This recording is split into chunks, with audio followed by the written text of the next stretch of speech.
Egunon, Deutschland 83. Una serie, en principio interesante, descubierta por mí a raíz de una serie polaca de 1983, que en realidad es una distopía, una ucronía, una historia alternativa, y está reseñada en este canal respecto a Polonia, pero digamos que yo nací el 19 de mayo del año 82, y por lo tanto esa década de los años 80 hasta el 9 de noviembre del año 89, en el que cae el muro de Berlín y desaparece efectivamente un añito después, en el 7 de octubre del año 90, efectivamente desaparece la República Democrática Alemana, la RDA. Pues es una década del final del comunismo, del final de la Europa del Este, del final del Pacto de Varsovia, que es interesante para un historiador aficionado como yo, que a los 7 años de edad vio cómo caía el muro en directo a través de televisión. Lo mismo que también en aquel año 89 el tema de la batalla en la plaza de Tiananmen. Bueno, pues tenemos por lo tanto una serie en la que en principio se establece un espionaje por parte de la Europa Oriental, de la RDA, en la República Federal Alemana. Yo tenía la idea de, bueno, que se basaría en una cierta realidad objetiva, como fue el hecho del espía que colaron en la oficina de la Cancillería a Willy Brandt, aunque fue en los años 70, y que sobre la base de esa realidad, de esos hechos objetivos que sucedieron y que llevaron a la dimisión del canciller del SPD, Willy Brandt, aunque luego en el año 82 de mi nacimiento prácticamente fue del surgimiento de Helmut Kohl, el padre político de la que ahora está desapareciendo Angela Merkel, con el terreno, recuerden, entre Kohl y Merkel del señor Gerhard Schröder, el de la Agenda 2000, y que ahora trabaja para Nord Stream, es decir, para el conglomerado público de Gazprom, es decir, del Vladimir Putin de Rusia. Pero bueno, no fue así, sino que en el momento del año 83, en el momento del despliegue de los euromisiles, pues tenemos la idea de que, bueno, pues desde la RDA quieren infiltrar a un cargo dentro de un general de la RFA, general Edel, que está en vinculación con la NATO, con la OTAN, para establecer una antena en Occidente y poder saber muy bien a qué se refiere. Luego ellos responderán con los SS-20 para el despliegue por parte del Pacto de Varsovia en Europa Oriental, y también en la RDA, establecer la contraparte de los euromisiles que iba a desplegar la República Federal Alemana. Claro, son elementos muy interesantes respecto a la eclosión de la lista Grüne, die Grüne, los verdes, que en realidad actualmente es la lista 90, aunque ya en los años 80 tenían una cierta presencia con Petra Kelly como la líder más destacada de este movimiento ecologista. Recordemos que al inicio de la película de 1984 Amanecer Rojo, Red Dawn, de John Milius, hace un recorrido así, pipa, pipa, pipa, de cosas que han pasado en el mundo para hacer posible el elemento narrativo de la historia. Una nueva revolución en México. Los verdes derrocan el poder en Alemania y toman la Cancillería. Pues los verdes ya tenían un cierto predicamento en la República Federal de Alemania, y bueno, pues ahí está Peter Kelly, ¿no?, respecto a los movimientos, respecto a la energía nuclear, las armas nucleares, como si fuera todo lo mismo. Y por lo tanto, ahí está el caldo de cultivo en la película. Claro, tenemos al personaje de Martin Rauch, nombre en clave Colibrí. En el inicio vemos un guardia de patrulla fronteriza con el tema de libros, y luego tendrá su importancia, y luego acaba siendo reinterpretado como Moritz Stamm, el ayudante de cámara del general Edel.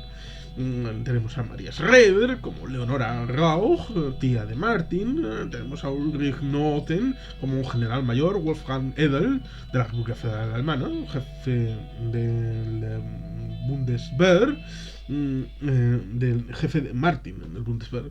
Silvia Groth como Walter Stempeltete, el padre de Martin y jefe de Leonora en la misión de Alemania del Este. Sonja Gerhardt como Annette Schneider, la prometida de Martin, que vive en Alemania del Este.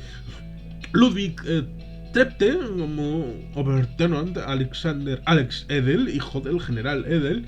Alexander Beyer como Tobias Tibier, profesor de la Universidad de Bonn, y el titiritero de Martin para el tema de la Stasi y la dirección principal de reconocimiento, la HVA. Y en el reparto principal termina con Lisa Tomaszewski como Yvonne Edel, hija también del general Edel. Bueno, y miembro de un culto que se llama Bhagwan Sri Rajensi, una cosa así pintoresca de los yogis, aquello que estuvo en boga en los años 70 y 80. Pero bueno, esta es una serie, por lo tanto, que en su primera temporada son 8 episodios. ¿Cuál es mi reacción cuando he visto la serie? Que la he ido postergando ciertamente un tiempo hasta que he tenido un momento para verla completa. En principio iba a ver las 3 temporadas, porque hay 3 temporadas, todas seguidas, pero creo que voy a hablar de cada una de las temporadas, porque la temporada 1 es del 83, la temporada 2 habla del 86 y la temporada 3 habla del año 89, con lo cual creo que son temáticas distintas. ¿Dónde está el problema? El problema está en el que yo nunca me he sentido identificado con la década de los 80 y con la película. ¿Que se puede hacer mejor? Sí, sí se puede hacer mucho mejor. ¿Por qué? Pues porque en el año 2003 tenemos la película Goodbye Lenin. En el año 2006 tenemos La vida de los otros. Y en el año 2020 tenemos la serie de Chernobyl respecto a los sucesos de la central, y Vladimir Ilich Ulyanov, que siempre se olvida que la central de Chernobyl era la central Vladimir Ilich Ulyanov Lenin de Pripyat, central soviética. En el año 1986 tuvo cierto problema respecto a la estructura en el reactor con respecto a la generación de protección, en un esfuerzo que en realidad era un ejercicio previo a la toma en consideración de la central antes de abrirse, y lo hicieron mucho después porque los soviéticos funcionaban así. Y por supuesto, la ausencia completa de la vasija del reactor que tenían las centrales occidentales. Pero dejando de lado eso, vamos al elemento de ubicación y de poner en contexto tanto temporalmente como espacialmente. Y eso, tanto Goodbye Lenin en el año 2003 como La vida de los otros en 2006 como la serie de Chernobyl de la HBO hacen maravillosamente la inmersión en la época de los años 80 y saber tanto en ropas como en escenarios, en mobiliario, en todo, que estamos en los años 80. ¿Qué hace esta serie para decirnos, ¡hey! Estamos en los años 80, tío? Pues nos ponen musiquita de años 80. ¡Oh! Estamos sonando clásicos de los años 80. Tío, estamos en los años 80. No me funciona. Porque podemos estar en cualquier momento, pero simplemente estamos escuchando música de los años 80. No me sirve. No me siento involucrado. Y la única posibilidad de que me sienta algo involucrado depende de los personajes y la evolución de la trama entre los personajes. Que tampoco me siento demasiado involucrado porque, y esto es importante, parece un folletín explicado de punto de vista de la República Democrática Alemana. ¿Por qué es un problema? Porque quizá los alemanes occidentales han tenido muchas series para tener su punto de vista respecto a la Alemania del año 83. No lo pongo en duda. Pero yo, que no soy alemán, no he vivido esas series para poder complementar lo que todos ya sabemos respecto a el discurso que les falta, que es el de la República Democrática Alemana, que es el que impregna toda la serie, con elementos muy naif, muy de folletín, respecto a las explicaciones de la relación entre las dos Alemanias. Cuando, en los años 70, en el año 79, ya había establecido la idea de la Ostpolitik por parte del canciller de la República Federal Alemana. Y por lo tanto, debería haber un discurso más elaborado en la realidad objetiva del año 83, de la Alemania real, que debería de ser la base para el establecimiento de esta serie de Alemania, Deutschland, en el año 83.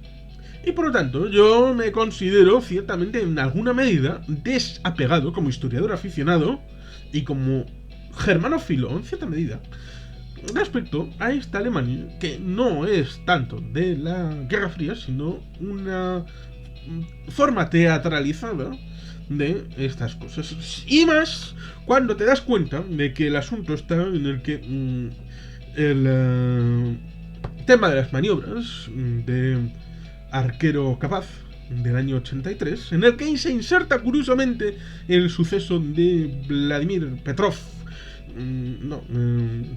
Sergei Petrov, el camarada Petrov en cualquier caso, eso sirve para todos, Tovarish Petrov, en el septiembre del año 1983 detectó 5 lanzamientos de misiles en el espacio soviético. Pensó, nos van a atacar primero y nos van a atacar con 5 misiles. ¿Estamos locos? Si nos van a atacar primero, nos van a atacar con todo lo que tengan para que no podamos responder. Con lo cual, se quedó tranquilo, no hizo nada, se puso a fumar. Y después, cuando ya la cosa se calmó, se dieron cuenta de que los sensores habían detectado otras cosas, pero no eran lanzamientos de misiles americanos para destruir a la Unión Soviética. Y digamos que en un momento dado parece que Arquero Capaz llegó a un término en noviembre del año 83 y desapareció la amenaza. Dicen que es la mayor amenaza desde la crisis de los misiles cubanos en el año 1962, que ya es decir bastante, porque los soviéticos tenían la idea de es que van a atacar primero, es que nos van a matar, nos van a destruir, los americanos están sedientos de sangre roja, comunista, quieren acabar con la vida de la humanidad porque estamos con un sistema que funciona, es maravilloso, es estupendo, es la zona del paraíso de los trabajadores. Ya. Y eso se transmite en la serie con una forma políticamente propagandista de los discursos de la Alemania Oriental y de los personajes de la Alemania Oriental, y una forma folletinesca y caricaturesca de los discursos tanto del general Jackson americano, adscrito a el cuerpo de ejército americano en Alemania respecto al liderazgo en la OTAN, como para el resto de elementos occidentales. Por eso digo, yo me trago cualquier cosa de la época y de los años 80 y de la Guerra Fría y de todo esto, pero siendo objetivos, no es una buena serie. A pesar de que, como digo, los actores pregan con el material que tienen, hacen lo que pueden, tratan de hacerlo atractivo, creíble, y están bien los personajes, pero claro, es que los cauces que les establecen son muy, en el mejor de los casos, raro. En el peor de los casos, demasiado dogmático, aunque pueda parecer lo contrario. Y por lo tanto, yo creo que es una serie fallida, esta serie alemana con ribetes estadounidenses que se sacaron de la manga los productores respecto a tratar de explicar en una serie todas las circunstancias de arquero capaz, esa circunstancia de uno de los momentos de más tensión de la Guerra Fría con epicentro en Alemania. Aunque, si bien es cierto, por un lado podrían haber establecido los vínculos con una amenaza real, como fue la participación de un espía en la jefatura de la Cancillería con Willy Brandt, y por el otro, podían haber establecido una serie respecto a un momento también importante, como fue el cerco de Berlín en el año 48-49, con el pasillo aéreo que salvó la capital de Alemania, aunque no quisieran establecerla así porque, claro, estaba cercada y pusieron como capital a Bonn, la ciudad de origen de Ludwig van Beethoven. Es curioso porque la gente recuerda que Hitler era alemán, pero no recuerdan que Ludwig van Beethoven de Bonn era alemán, efectivamente. Cosas de la memoria colectiva. Lo mismo que en esta serie, la memoria colectiva traiciona la realidad histórica y nos trae esta circunstancia, que yo me la trago, pero es un poco más cercana al bodrio que al clásico épico de la Guerra Fría, bajo mi humilde punto de vista. Esta es mi visión, por lo menos. Que, como digo, es un tema que los actores se lo toman en serio. Están bien, hacen lo que pueden, pero por mucho que traten de darle empaque los actores, la historia en sí no está bien trenzada, no está bien elaborada, y el guión me parece tendente a caca. Y por lo tanto, esto que se deja ver debería haber sido 1000 veces mejor, en plan, como digo, los tres ejemplos que digo. 1986 en Chernobyl. Cómo está decorado, cómo está establecido el planeamiento de el terreno, de los actores, de la construcción inmersiva en la ciudad de Pripyat, de todos los elementos para decir estamos en los años 80. No necesitas de música para decir, tío, recuerda cuando en las discotecas estabas ahí dándolo todo en la pista de baile. No. No necesitas de estos esteroides externos. No. O las dos películas, La vida de nosotros, el tema de la Stasi, la vigilancia, del año 2006, y el asunto, aquella película de Daniel Brühl, Goodbye Lenin, de 2003, que establecían la vida en la RDA en todos los elementos. Bien es cierto que hay un elemento de construcción que más o menos dices que, pero sale muy poco, que es el cuartel general de esa HVA en el Berlín Oriental. Dices, bueno, esto más o menos puede ser, pero es un elemento aislado y que sale muy poco, y básicamente al final. Y por lo tanto, no puede establecerse como elemento paradigmático de la serie. Como digo, ¿yo la he visto? Sí, porque me atrae todo este periodo. Me atrae estas circunstancias del choque entre las dos Alemanias. Pero, como digo, podría haber sido infinitamente mejor. Y aún así parece que a la gente le gustó tanto que hicieron la serie, la segunda temporada, la de Alemania 1986, incluso una tercera temporada, la de Alemania 1989, que ya la veremos y si eso pues la comentamos por aquí. Y sin más, pues es que ricasco, agur Eurobat, Betty Helpean, Auf Wiedersehen.